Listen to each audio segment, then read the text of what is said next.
मौजूद हूँ। यहाँ पे जैसा कि आप लोग जान रहे हैं, कोई ऐसा अनजाना नहीं है कि जो न जाने अनुराग यादव की हत्या जो हुई है बच्चे की, उसको 2 महीने से ऊपर हो गया, आज तक अभी न्याय नहीं मिला।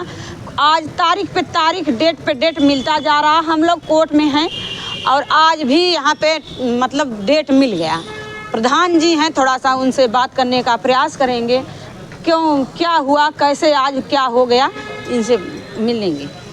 भैया क्या हुआ है आज? देखिए, जब हम आए आज सुबह लगभग 10 बजे हम आ गए थे जी। तो यहाँ पे तारीख मिल गई थी, चूँकि प्रस्ताव आ गया था। आपके आने से पहले मिल चूँकि ठंड के कारण प्रस्ताव आ गया था, इसी के वजह से तहसीलदार साहब बैठे नहीं और हमें ये सूचना मिली कि आज जो है कानी गो का बयान चाहिए, उस पर जी। बयान होगा। तो हम आए तो तुरंत फ़ोन किए कानी गो साहब को, हम कहें कि आइए, हो सकता है कि आपका बयान हो जी। और आज कोई काम मत करिएगा। जी। तो कह रहे थे कि हम बस चश्मा बनवा रहे हैं, आ रहे हैं। तो हम पवन को भेजे, देखिए पहले कै नंबर पे फाइल हमारी लगी है। जी।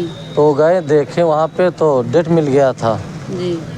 तो आए कानिगो साहब यहाँ पे, तो हमारी बात उनसे हुई कि कहें कि ये बताइए कि जैसे उसका मकान जो बना हुआ है ग्राम समाज में बना है, जो बंजर की ज़मीन है, तो कहें कि हम लिखित दिए हैं, हम लिखित दिए हैं और जो मकान उसका है वो ग्राम समाज में है। अगर हमारा भी बयान होगा तो हम जो लिखित हमें देना है, जो हमें लिखित देना है, क्या में है, ग्राम समाज में है, हम उसको देंगे। तो इसी कारण आज प्रस्ताव कारण डेट मिल गया है 8 जनवरी को। हम तो कहेंगे यही कि अगर तहसीलदार साहब चाहें अगर तो तत्काल उसको निर्णय ले लें। उसमें जब गवर्नमेंट की ज़मीन है तो उसमें ये हिला हिवाली करना ही नहीं चाहिए। आप डेट पे डेट समझ लीजिए कि 10वां 11वां डेट था आज जी। तो उन्हें इतना झेलाने की ज़रूरत नहीं है। तहसीलदार साहब को हम कह रहे हैं, लेकिन अब इसमें 2 दिन 3 दिन का तारीख दे रहे थे, 3 दिन का, आज जो है 5 दिन का दिए हैं। 3 तारीख आज है, 8 को दिए हैं। ऐसे से ही बढ़ाते रहेंगे। तो उनके पिताजी भी आए थे अनुराग के जी। तो वो हम फ़ोन किए उन्हें, तो कहें भी कि भैया हम चल रहे हैं और जल्दी से आइए। हम कहे अच्छा ठीक है, हम भी आए। तो यहाँ वो भी आए थे, उनके पिताजी अनुराग के। तो उन्हें आस थी कि नहीं आज कुछ कार्रवाई होगी, हमारी फाइल सुनवाई जाएगी। लेकिन हड़ताल के कारण भाई नहीं बैठे तहसीलदार साहब, तो वो चले गए घर। और हम तो गए थे, अभी एसडीएम साहब से भी मिले, हमारी उनके चैम्बर में बात भी हुई। तो कहें कि प्रस्ताव आ गया था और इसी के कारण जो है आज हड़ताल हो गया है। और नहीं तो आज फाइल सुनवाई होती।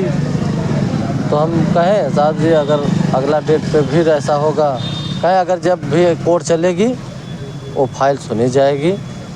तो वही आते ही समय तो कानिगो साहब भी यही कहें कि हम भी बयान अपना देंगे, जो भी बयान सही है उसको हम देंगे। चूँकि लेखपाल साहब उस दिन अगर आए थे तो हम कहे थे कि उन्हें कि जो है सही कागज़ में उसी को बयान आप दीजिएगा।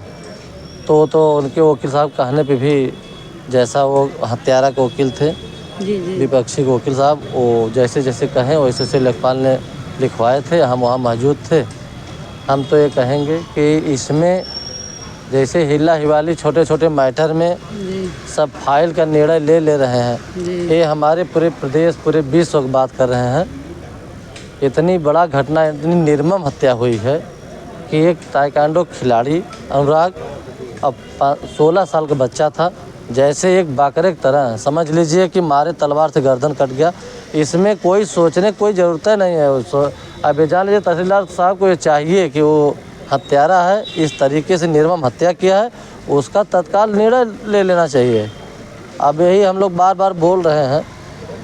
अब हम लोग भाई जब तारीख पड़ेगी हम लोग तो आना ही होगा, लेकिन उसको निर्णय देना चाहिए। अन्य प्रदेशों से, अन्य ज़िलों से फ़ोन आता है हमारे पास। आज कम से कम आते आते 50 फ़ोन आया, सुबह से कम 150 फ़ोन आ चुका है हमारे पास अन्य ज़िलों से, अन्य प्रदेशों से। सब यही जिस दिन तारीख रहती है सब लोग यूट्यूब चैनल से मोबाइल बार बार देखते रहते हैं, फ़ोन हमें करते रहते हैं कि कुछ हुआ। समझ लीजिए कि जब हम यहाँ से मैसेज जाता है या यूट्यूब द्वारा या हमारे से जो फ़ोन करके पूछते हैं, हम कहते हैं नहीं तारीख पड़ गई, तो समझ लीजिए कि जैसे हम लोग कष्ट है वैसे ही कष्ट लोगों को भी होता है कि भैया ऐसा हो गया, तारीख पड़ गया। जैसे बहुत हमें ये समझ में बहुत दर्द उन लोगों को होती है। प्रधान जी, अनुराग के पिताजी बीच में आना ही छोड़ दिया, तारीख पे तारीख पढ़ने की वजह से, फिर किस तरीके से आपने तैयार किया उनको लाने के लिए? देखिए, उस समय जब योगी बाबा के यहाँ से जब उनको आर्थिक मदद मिली 5 लाख का, और उस दिन हमारे जिलाधिकारी दिनेश चंद डीएम साहब गए थे चेक लेके 5 लाख का, और गिरीश चंद मंत्री भी थे साथ में। वहाँ पे जब हम कहे भी थे डीएम साहब से और मंत्री जी से कि इसमें हिला हिवाली तहसीलदार साहब कर रहे हैं और ये निवेदन है सर, थोड़ा उन लोग अपने स्तर से और रिक्वेस्ट है कि देख लीजिए, चूँकि वो बार बार ऐसे तारीख देते रहेंगे तो इसमें कोई निर्णय नहीं हो पाएगा। तत्काल वो जो है एसडीएम साहब को बुलाएं वहाँ पे, और वहाँ पे हम थे, अनुराग के पिताजी थे और एसडीएम साहब थे, गिरीश चंद मंत्री थे। तो ये डीएम साहब यही कहें कि उसमें हिला हिवाली मत करिए, जो कागजी कार्रवाई है उसको करके तत्काल उसकी कार्रवाई करिए। यही बातें मंत्री जी बोले, तो उन्हें अनुराग के पिताजी के विश्वास हुआ कि हम अब तारीख पे हम भी कहें, चलिए तारीख पे अब डीएम साहब भी कहे हैं और मंत्री जी भी कहे हैं कि कुछ निर्णय होगा। अच्छा, उस दिन आए, जैसे देखें, और लेखपाल ने अपना बयान भी दिए और उसी के आस से वो आज भी आए थे, लेकिन आज हड़ताल हो गया, इसी कारण वो चले गए।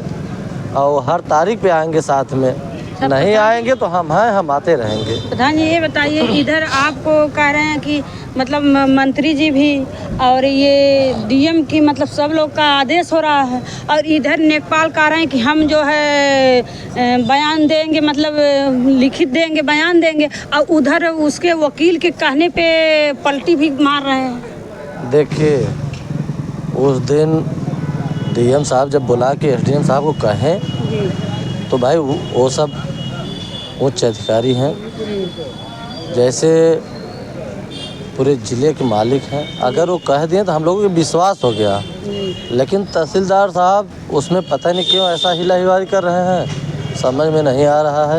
उन्हें तो अगर उच्च अधिकारी डीएम साहब और मंत्री जी कह दिए तो उन्हें तत्काल निर्णय लेना चाहिए। जो करना है वो समझ लीजिए